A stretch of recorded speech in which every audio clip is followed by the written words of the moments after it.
the transfer portal weekend for Nebraska. We've hit on Isaiah Nayor, Jamal Banks from Wake Forest, the two receivers, but they're also going to address some other positions this week. There's a 5-day window where you can bring in visitors. Dante Dowdell, the running back from Oregon, as you mentioned, will be here. Then a couple of linebackers of note, Idaho linebacker Excree Alexander, and then Syracuse linebacker Stephon Thompson. Both guys that could probably play that inside linebacker. You lose Reimer, you lose Nick Henrich, you lose Garrett Snodgrass. A lot of veterans are out of that room, and it's clear they need to find some guys. So there's a lot there, Steve Sipple, when you size up what this portal weekend will be with 5 guys making their way to campus here over that 5-day window. Oh God. Yeah. And I'm not suggesting that these are any single one of these guys are program changing type players, but they all of their credentials, each one of them, if you look at the credentials of each, clearly they would be helpful. And in a couple cases, probably really helpful, and maybe even like a starter. I mean, I think a guy like Jamal Banks, if you look at his production, 107 catches at Wake Forest, and you've mentioned it, 600 yards in each of the last 2 seasons, could feasibly be your number 1 receiver. I mean, he's 6'4", 205 pounds. He's a veteran player, very reliable. I mean, he's and if you watch him, great body control, great hands. Not a blazer, but good enough speed. Nayor is interesting because his big season was 2021. So a while ago, he hurt Wyoming. At Wyoming, hurt his knee at Texas. Had a good spring at Texas. Hurt his knee in the fall of 2022. Out for the year, and then didn't just get off the ground. Didn't get off the ground in 2023, but in 2021, he was a second team. What is it, Mountain West? Second team all Mountain West with over 800 yards receiving. 44 catches. 12. Now, what gets my attention is 12 touchdown catches. 12 touchdown catches in a season. So 6'3", 215. And you know the kind of offense Craig Bull's running. It wasn't like a high-volume throw offense. No. It's an under-center pro style.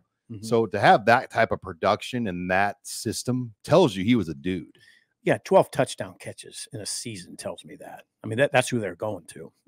I mean, when they got down close, that's probably who they're going to a lot, as 12 touchdown catches suggest. And I have just become sort of obsessed with how hard it is in the Big Ten when you get first and goal at the 7, first and goal at the 8, first and goal at the 9. It's really hard to get in. I mean, it's because you ain't getting open. No, you don't get, and it's hard if you don't have an offensive line that's dominant.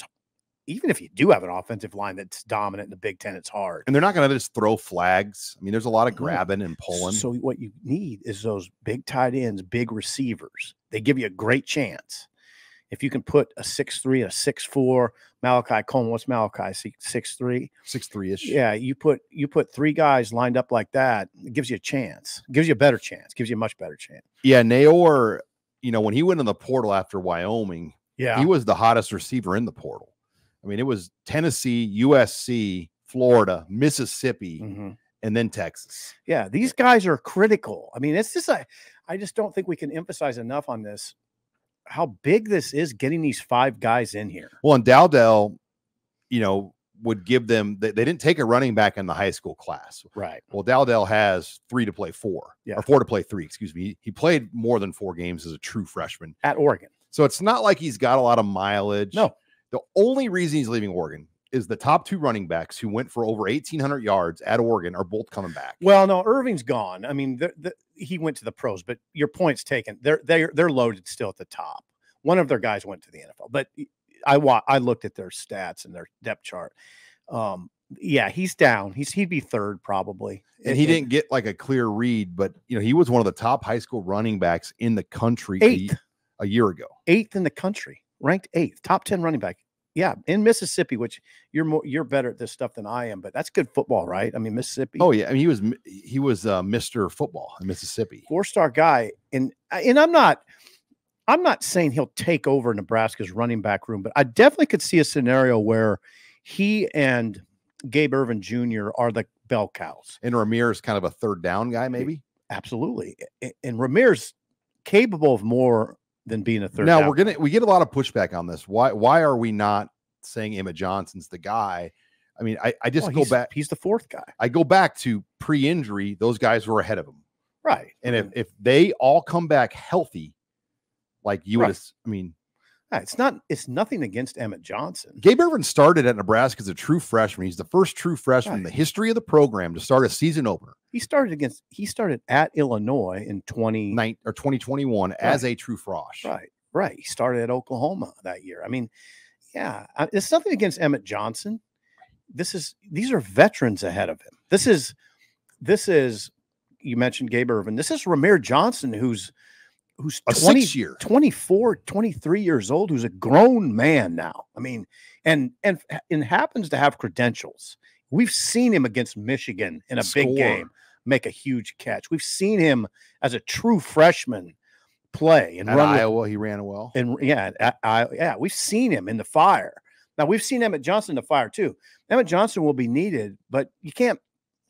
I mean, you can only play one guy back there. Well, so now listen, I could see it being Irvin, Dante Dowdell, Ramir, Emmett Johnson, and they got Ives. Nobody in the Big Ten takes 20 carries a game on average. It's just not possible. And look at the numbers. Nobody, hardly anybody. Like the top backs in this league, the top are like 15 to 18 carries, top average. So this fantasy world that people like, we need one bell cow. No, it ain't going to happen. It doesn't exist in the Big Ten. You need two guys, at least two, that can split about 30 carries. Yeah. And three that can maybe go 35-ish or more. Come on. I mean, just read the board here. I mean, you see what Rule wants to do. He talks about it openly, how he wants to run the offense. And he's the one who says the words body blows. Sean, body blows? Dante Dowdell's 6'2", 218. Gabe Irvin's 6 foot 225. Those are body blow backs. Ramir runs with abandon. I mean, he's a tough runner. Well, and they're not going to be running the option with Dylan Raiola. No, hell no. I mean, they might mix in occasional speed option, but not like they did what we saw with Harburg and Chuba, like that kind of stuff. I don't know. I mean, and they're not doing that with Kalen either. Raiola has the arm talent that you don't have to do that. Right. But here's what that coaching staff, I'm sure, is thinking right now. No, he doesn't. You're going to take away the quarterback run game, but what makes up for it is his downfield throwing ability. And this is why Dowdell's so important. They're counting on the downhill running game. They're counting on the running backs leading the team in rushing, which hasn't happened at Nebraska very often in recent years. Well, and I still think if Raiola is the guy, there is a way that you can utilize Harburg as a runner, like in a package or a role. I think absolutely there's a way he can still help this team. Absolutely. And I want to hit on those linebackers too, because Alexander from Idaho, and Stephon Thompson. Thompson was a starter for Tony White at Syracuse as a true freshman, and he's a veteran player. He's got 2 years of eligibility. Okay. On a 6-year clock remaining. Alexander has 3 years. So these are two guys that have put up numbers in production. Can they get them both? I think that's my question. Would they take them both? That's my question. That's a good question. I mean, there's a lot there, but all 5 of these guys would help Nebraska. Yep. All 5. I mean, Alexander had 75 tackles as a true freshman for a 9-4 Idaho team. 75 tackles as a true freshman for a 9-4 team that lost in the quarterfinals of the FCS playoffs. Thompson, I don't have his numbers, but they were pretty good. I mean, he played a lot of ball. Again, he has the Tony White connection. That's probably a lot of the reason he's here. You're right. So we covered the other guys. It's a good group of portal players they brought in, and we'll see see how it shakes out. And I mean, they don't necessarily have the room on this roster, but you got to make room. That's what it comes down to. It's a whole nother discussion, but yeah. And so, yeah. And look, we don't need people want to get into like how they're going to do it. Look, it's like tax write-offs. You don't ask people what they write off on their taxes or how they manage their books. They're usually not going to tell you. They're not going to tell you. So in the same way with the scholarships right now and NIL and all the intricacies of this, it's kind of working your tax books here. You have to figure out a way to get your roster at 85. And there's a lot of ways to do it. Yeah, what's happened to me, the way it's sprung up is fascinating with these 5 guys. I mean, I I really tip my cap to the staff that they're giving it hell, and that's all you can ask.